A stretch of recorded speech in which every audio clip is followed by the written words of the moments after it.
Welcome to this edition of UCentral News. I'm Mardiana Malik. And I'm Devin Bass. We begin the show with breaking news as there has been an apparent robbery at Thatcher Hall. That's right. We have UCentral's reporter Dylan Rouse live at the location. Dylan? An embezzlement investigation is underway here at UCO's Thatcher Hall, where a UCO employee is suspected of stealing office supplies and putting them up for sale on the Facebook Marketplace. Now, this is an ongoing investigation by UCO Police and Oklahoma County Sheriff Department. UCentral News will keep you updated as this story develops. Back to y'all in the studio. Thank you, Dylan. More breaking news. Former Dallas police officer Amber Geiger was sentenced to 10 years. Geiger was sentenced today for the fatal shooting of her black neighbor last year. The jury met today to decide on Geiger's sentence, which ranged from 5 years to life in prison. Geiger was convicted of murder Tuesday for shooting and killing her unarmed neighbor, Botham Jean, after allegedly mistaking his apartment for her own. Friends and family of Jean led the sentencing Tuesday by explaining how his death affected them. Jean's mother was first on the stand and said Jean was killed just before he turned 27. Jean's mother said, "My life has not been the same. It's been like a roller coaster. I can't sleep, I cannot eat. It's just been the most terrible time for me." We asked UCO students about their opinion on sentencing earlier today. I'm not sure. I don't know too much about it. I'd have to look into it a little bit more, but it is pretty bad. I mean, she went into the wrong apartment. Obviously, she didn't know, but. Personally, she should have more than 5 years. It should be at least 15, because you done took a man off this planet. The situation, that's, first degree murder, that's what happened. So that should be starting off at 15. First of all, if she pulled a gun on him and she doesn't have cause to do so, then yeah, she should be punished no matter what. And the Edmond Police Department has arrested 2 juveniles last night in relation to a burglary at Dollar General on Danforth and Kelly. Store surveillance footage appeared to show that the 2 juveniles broke into the store through the ceiling and stole a 12-pack of beer on Monday. They were found staying in an abandoned house. The 2 male juveniles, aged 14 and 16 years old, are in custody and will be charged with second-degree burglary for Dollar General and unlawful entry into the abandoned house. And Democratic presidential candidate Bernie Sanders is canceling his campaign events and appearances, quote, until further notice, after having an emergency surgery for a blocked artery. According to a campaign statement, Sanders had experienced chest discomfort during a campaign event Tuesday and sought medical evaluation. Sanders is conversing and in good spirits and will be resting for the next few days. Sanders, who visited Norman just over a week ago, is the Democratic field's oldest candidate at 78 years old. A letter released by Sanders' physician in 2016 said that there was a history of mildly elevated cholesterol but no heart disease at the time. And the latest update coming in from Washington, President Donald Trump lashed out against the Democrats and the press earlier today. In appearances in the Oval Office and a joint press conference with the president of Finland, Trump expressed anger as he defended his, quote, perfect phone call with the Ukrainian president. Trump also accused House Intelligence Committee Chairman Adam Schiff of committing treason and called Joe Biden and his son, Hunter Biden, quote, stone cold crooked. Trump also demanded a reporter to move on after he was pressed on his dealings with Ukraine. His outburst follows a warning from House Democratic leaders to the White House, telling them to expect a subpoena demanding documents on Trump's dealings with Ukraine. The Democrats also accused his administration of disregarding previous requests, and that refusal could be considered an impeachable offense. U.S. Secretary of State Mike Pompeo confirmed today that he was on the telephone call that is at the center of President Trump's impeachment inquiry.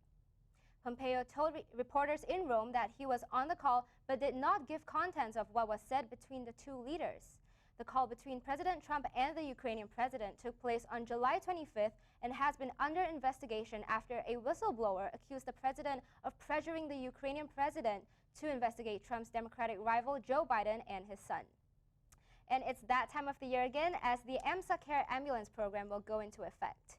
Each year in October, Edmond residents can opt in or opt out of the EMSA Care. For $3 a month, Edmond residents are provided emergency ambulance service with no out-of-pocket expense. The coverage even includes medical emergencies away from residents' homes. The $3 fee will be billed on your utility bill. The first billing cycle begins in November, and all new participants opting into EMSA Care will have coverage effective on November 1st. Edmond said it is important to note that if you did not opt out last year, you are currently enrolled in the program. For more details, you can call 359-4541 before the end of this month to modify your enrollment. No action is required if you wish to remain at your current status. And now we're going to go to Jay with weather. That's right. Jay, what do you have for us? Well, guys, it is beginning to look a little bit like fall. Now, today was a little bit hot. It's because we were up in the 88-degree marker. The wind from the south-southwest at 9 miles per hour. It's going to feel like 92. The humidity is at 53%, so it's not horrible. But as we go into later on to the week, we do eventually drop into lower temperatures. That's going to make it feel like fall. But let's go ahead and take a look at right now. 88 in Guyman, 85 in Woodward, 86 in Enid, 88 in OKC. But let's take a look at the eastern part of Oklahoma. 87 in Miami, 89 in Tulsa, 89 in McAllister, 90 down there in Idabel. But let's go ahead and take a look at what we can expect tonight. Tonight it drops all the way down to 62. This is where this fall is starting to come in. We're going to have a little bit of rain come in, and that's going to bring those cooler temperatures. The wind is from the southeast at 12 miles per hour. It's not going to feel like 110. That's a little bit of a typo. It's going to make it feel about 58. So around that time is when it's going to bring those cooler temperatures for us, and the humidity is going to be about 46%. And later on, I'll give you a look at tomorrow across the state, as well as what you can expect tomorrow. Thanks, Jay. Today, 5 people were killed in a Connecticut airport. A World War II bomber carrying 13 people crashed this morning at Hartford Airport in an aborted takeoff attempt. The 4 engines struggled to get the aircraft in the air and collided into a maintenance shed. Only 10 passengers and 3 crew members were on board. And how important do you think your memory is? Some people don't have their memory, something you may take advantage of. I had a chance to get more information on the Walk to End Alzheimer's that will be this weekend. Alzheimer's is the only disease in the top 10 causes of death that does not have a cure. Every year, the Alzheimer's Association hosts walks to end Alzheimer's all over the country. Saturday, October 5th is the OKC Walk at Bicentennial Park downtown at 9 a.m. I think it's important just because it's one of the only diseases that doesn't have a cure, and it affects so many people, and especially like women. So to me, it's important that there is a cure and that people can be treated, and that we're not losing as many like loved ones or friends. Alzheimer's disease is a form of dementia that is related to memory loss and is often related to aging.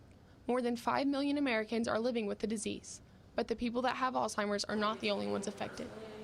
Yeah, so like I walk for my great-grandpa because he suffers from Alzheimer's, and just through the years being able to, just him not being able to recognize me or like any of my other family, and then not only that, but just like seeing my sisters and how they've been just like affected by the disease and like how much they hurt, and like me wanting just to help them and to just like see a change to Alzheimer's. If you cannot attend this year's walk, you can still make a difference by donating at act.alz.org to help reach their $1 million goal. I just think it should just be supported, just because the more support and more donations there are, the quicker there's going to be an advancement and a change and maybe even a cure to Alzheimer's. In Edmond, Devin Bass, UCentral News. To find out more about Alzheimer's or the walk, go to alz.org. And moving to campus news, the entire university is celebrating its 102nd homecoming. This week's activities have included the Rock the Block celebration with a pep rally, speeches from homecoming royalty, intramural tug of war, inflatable activities, and dancing out on Buddy's lawn. Today's events will be Cho's Trivia Challenge at Howell Hall Atrium at 6 p.m., followed by a talent show in Constitution Hall at 8 p.m. Make sure to keep an eye out for the events throughout the week and get ready to cheer for our Broncos as they face Fort Hays State on Saturday.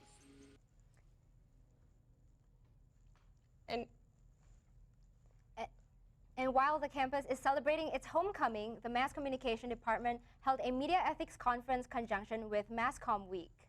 The theme of this year's conference is Manipulation and Media, the Ugly Truth. This year's conference had a diverse range of speakers and panelists ranging from media consumers and activists to Latinx journalists. And the conference kicked off today at the Liberal Arts South Wing with a discussion on politics and controversy in the newsroom. Keynote speaker Mike Walter talked about his experience witnessing 9/11 on his panel, Conspiracists Came After Me. What was talked about at the conference today, John? Well, there were a lot of really good topics that were discussed at the conference. I actually emceed the event, so I was there the entire time. I think Mike Walters' panel was one of my favorites. He served as our keynote speaker for the event. He actually witnessed the plane crashing into the Pentagon, and he really touched on how initially he was very shocked and the trauma and depression that he felt immediately after, and how he wasn't really given the proper time to grieve. So I thought that topic was really important. He also touched on conspiracy theorists who completely denied that a plane even crashed into the Pentagon and how he overcame that issue. So I thought that that was really important. We also handled a discussion on Latinx culture, how a Latinx journalist in Texas covers immigration issues. So I thought that that was a really important topic as well. Really good insight from him. The last panel that we went over actually touched on watchdogs being on a leash. So we had Marvin Kalb, who is a former NBC and CBS affiliate for them, a correspondent for them, and he touched a lot on his book, Enemy of the People, I believe is what it's called, and how the press kind of has this really weird relationship with the government right now, and how the press is really essential in making sure that the government is held accountable going forward, and that we should really be focused in on holding the government accountable, and that the press is instrumental going forward in the future. And then the first panel that we discussed today, which was honestly one of my favorites as well, centered around the loudest voice in the room. So that topic was basically centered around journalists who are actively working in the field and how they feel like their views are being infringed upon in journalism. So it was really just focusing in on what works in the news industry and what could improve to make sure that things go better. So really good I thought conference I was overall. there today. I thought it went really well. So good job, John. But when we get back, we'll get our full forecast with Jay. Stick with us, Broncos.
Sometimes the things we do or say can make others feel hurt, excluded, or isolated. Everything you say and do creates an impact. How am I supposed to save the whole world? You can't think about saving the world. You have to think about saving one person. Because of you, someone's entire life can change. You don't have to be a superhero to have a positive impact. Friends? Friends.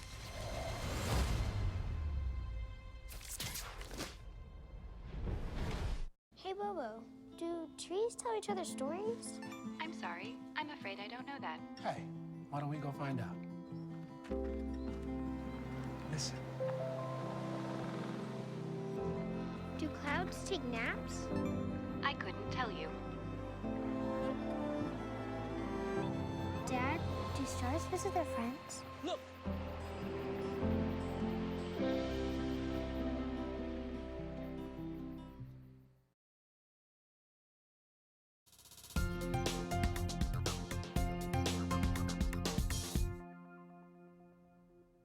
Well, hello everyone, welcome back to your UCentral weather. Now, like I said, we are going into the fall season. As you can look tonight across the state, 60s and 70s, so we are going to drop significantly in temperatures. So 61 in Guyman, 54 down there in Woodward, 55 in Enid, 70 in Clinton, 65 in Atlas. So all across the state tonight, we're going to feel those fall temperatures. And then as we go into tomorrow, it's going to be a little bit cooler than what we're normally used to. So it's going to be 68. We are going to have a little bit chance of a slight thunderstorm or two, about 50% chance. So make sure you kind of look out for that. That rain and that thunderstorm is what's going to bring these cooler temperatures for us. The wind from the south at 12 miles per hour is going to feel like 65. So we are going to get kind of into that little bit of a sweater weather. So that's great for those people who love to wear that. I love to wear sweater. So as we go into tomorrow, we kind of jump back up a little bit more in temperatures, but it's not as much as what we've been used to into the 90s. Right now we're jumping 75 in Guyman, 59 in Woodward, 67 in Clinton, 74 in Lawton, and 68 in OKC. And coming up later, I'll give you a full forecast of your 7-day. Back to you guys. Thanks, Jay. When we come back, we'll get our social media update with Blade. That's right, don't go anywhere, Broncos. A new and innovative graduate degree is now here at the University of Central Oklahoma. I'm one of the first to explore it. It's called the Professional Science Masters, or PSM. The computational program helps math, science, and engineering students find their edge, combine graduate courses in a STEM field with MBA classes, gain skills that are cutting edge and relevant. The program is flexible and convenient with locations downtown Oklahoma City and Edmond. Connect to Central, advance your career with the Professional Science Masters. Ride on a wave or climb above trees. See something new in the land of no boundaries. In a state with the most diverse terrain, it's all fun and games. Plan it all at travelok.com. Come see for yourself where you've never gone. Maybe you can make retirement happen. After all, you made this vacation happen. Double points with every purchase? Cleverly merging promotions. Love it. Cross-referencing travel sites. And booking all your flights with those... Vouchers. I got us bumped. They were like, oh. But now they're like... Aloha. You aced this vacation. Now get the tips you need to get on track at aceyourretirement.org.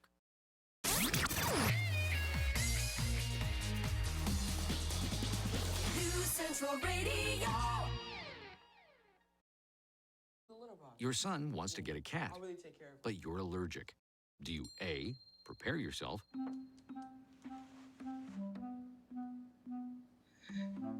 B, make the best of it, C squared equals 25. Good job. or C, find a loophole? When it comes to parenting, there are no perfect answers, but that's okay, because you don't have to be perfect to be a perfect parent. Teens in foster care will love you just the same. Welcome back, Broncos. My name is Blade Pfeiffer, and here is today's social media update.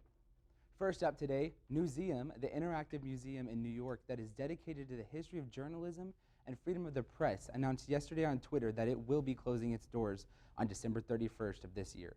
After being open for more than 11 years, Newseum has nearly 10 million visitors, but according to their website, the building has been struggling financially for a number of years and decided in January to sell the building to Johns Hopkins University. The university will use the building for its DC-based graduate programs. Twitter users are showing their support for the museum online, and one user even posted this picture of his souvenir coaster that he got from the grand opening gala back in 2008. However, there is still time to visit before their doors close. Visit newseum.org to get 15% off tickets and check availability. Up next, the FBI has allegedly been running ads on Facebook in the Washington, D.C. area designed to target and recruit Russian spies. CNN broke the story earlier today. There are multiple reported ads found earlier this week, including a variety of photos like this one of some chess pieces with Russian text that translates to, "Isn't it time to make your move?" Or this other photo that shows a woman at graduation with her family. The translation reads, "For your future, for the future of your family." Some of the ads include typos or awkward spelling, indicating that the person who wrote them might not have been a native speaker. The FBI has not confirmed anything about the ads or of the public's interaction with the ads. Now onto some entertainment news. Alpha Dream, the developer that brought the Mario and Luigi game series to life, filed for bankruptcy yesterday after years of financial problems and slow revenues. Alpha Dream has released a total of 7 Mario and Luigi games since 2003, and the developer has brought classics like Mario and Luigi Dream Team, Mario and Luigi Partners in Time, and most recently, a reboot of the original Mario and Luigi Bowser's Inside Story. There is no word yet on if this series will get picked up by Nintendo, but let us know your thoughts in the comments on our Facebook page or on our Instagram page. Well, that's all I have for you guys today. Make sure to follow us on Instagram at UCentral Media and Facebook at UCentral. Mariana and Devin, what's next for us today? Thanks, Blade. When we come back, we'll see what's going on in sports with Logan. That's right. Stay with us.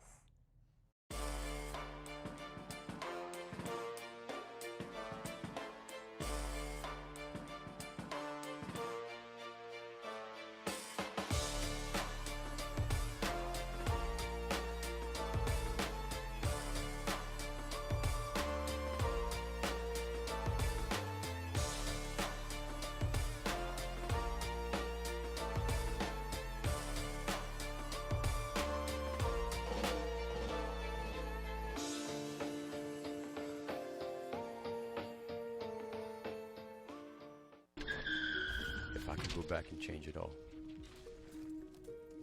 I would. I think I'm gonna miss you the most. I'm sorry. I'm so sorry. I'm so sorry. Maybe it's just the little moments. If I could go back and change it all, if I could go back, I would. But I can't.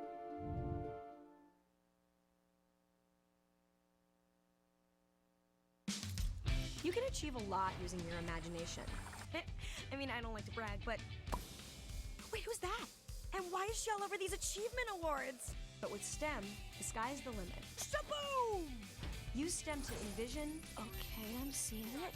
Yeah! Invent... Got any ideas? I've got a few, actually. And create a better world.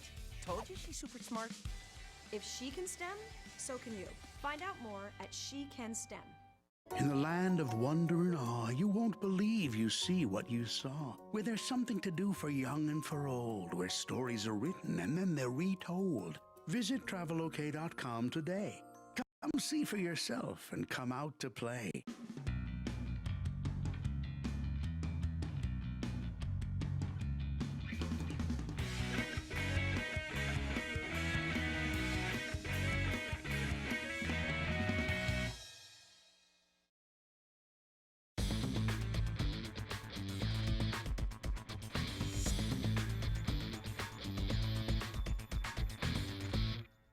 Hey there, Bronco fans. I'm Logan Long, and welcome to this edition of UCentral Sports.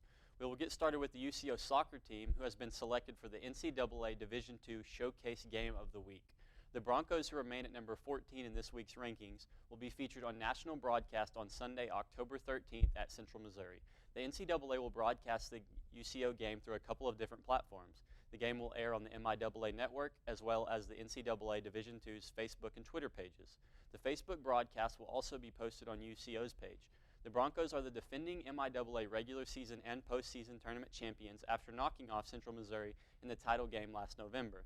Central Missouri is ranked 7th in the country and currently 7-1, so the game is poised for a great matchup. The UCO volleyball team picked up a thrilling win last night over Missouri Southern in a match that went 5 sets and kept their winning streak against the Lions alive. UCO's James Jackson was there to cover the game. The year 2009 was the last time Missouri Southern State University was able to pull out a win over the University of Central Oklahoma volleyball team. And the Broncos kept their streak alive as they earned their 14th straight win Tuesday night over the Lions. It looked as if the Broncos were going to sweep the match after a 25-18 and 25-23 wins in the first 2 sets. But the Lions would battle back and take the next 2 sets with 28-26 and 25-19 wins. UCO took the final set 15-11 to claim the win in the match. UCO's Courtney Lane knocked down 20 kills and Amanda Detch had 4 in the decisive 5th set to secure the win over MIAA rival Missouri Southern on Tuesday night. The Broncos improved to 11-4 on the season and 3-2 in conference play, with its 14th straight win over the Lions. UCO will be back in action on Friday as they host Emporia State at 6 p.m. The UCO women's golf team took the championship trophy in the UCO Classic on Tuesday. Susanna Oliveira shot a 68 at 3 under par to claim the individual title, as well as propelling the Broncos to the team title. The Broncos knocked 11 shots off its first round score, closing with a 295 to finish the second round. The Broncos finished with a total of 601, and that was good enough for a 7-shot lead over the runner-up Arkansas Tech, who began the day with a 2-stroke lead. UCO continues its fall schedule next Monday and Tuesday at the UCM Midwest Classic in Warrensburg, Missouri. Well, this week is homecoming here on the UCO campus, and the UCO football team will return to Wantland Stadium on Saturday to take on Fort Hays State at 1 p.m. The Broncos will enter the game with a 2-2 record. Fort Hays State is also 2-2 on the season. The Tigers are riding a 2-game win streak as they come to Wantland. UCO is averaging 34 points per game and allowing 29 points per game entering Week 5. The Broncos have been very balanced on offense, passing for nearly 230 yards per game and rushing for 167 on the ground. The Broncos are led on offense by senior wide receiver Dustin Bask, who is averaging 108 all-purpose yards per game. UCO will alternate playing at home and away in the next few games. UCO will hit the road next week to take on Central Missouri before returning home in Week 7 to play Missouri Western. Well, that's all the time I have for sports today. Broncos, I hope you have a great day. Devin, Martiana, what do we have coming up after the break? Thanks, Logan. When we come back, we'll get a last look at weather. Stick with us. Whomever you want to be, wherever you want to go, UCO's College of Business can help get you there. Our degree programs and dedicated faculty will help you gain the knowledge and skills you need to connect to the future of business. Because of UCO's College of Business, I've been able to be successful in business and in leadership. They take that time for situational things to prepare you and give you the tools, essential needs, and skill sets that's going to set you up for success in the future. You could be larger than life, bigger than the world, living out the hopes and dreams of every boy and every girl. You could fly higher than the sky, shine brighter than the stars. You can have all you ever wanted. Larger than life is what we've made Oklahoma City, with a spirit that says, go for it. You can have all you ever wanted. You know you could.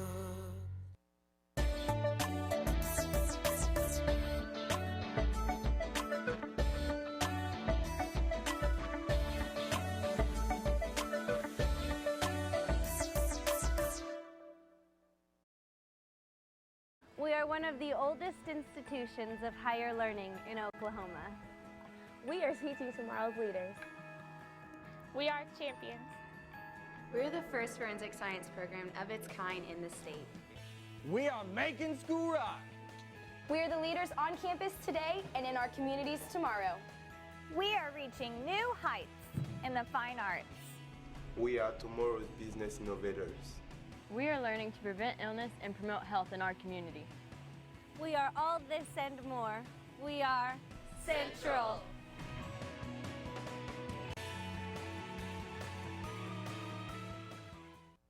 Hello, Broncos. Well, let's take a look at your 7-day forecast. And as I said, hey, fall's here. Those temperatures are dropping throughout the week. 72 on Tuesday. And as we go out throughout the week, you can tell those night temperatures are going way down from what we're seeing. So yes, fall is here. So go ahead and grab maybe a sweater, if you will. It's going to be great. It's going to be absolutely great. Get some sweaters. And Saturday and Sunday, we have a little bit chance of some rain, and that's what's bringing those cool temperatures in for us. And as you can see, those night temperatures, look at that, 56 on Saturday, 50 on Sunday. So yes, we are starting to get a lot colder, and summer is exiting and fall is entering. I'm super excited. And speaking of fall, did you know that today is actually National Pumpkin Seed Day? Wow. That's a thing. Did you know that? No, I didn't. I wasn't aware. Well, it actually takes place on the first Wednesday in October, and it celebrates the value of the seed for its dietary and medicinal properties. I did not know that. Yeah, and it's believed that the Aztecs and Mayans revere the pumpkin seeds as an essential and powerful source of food nutrition.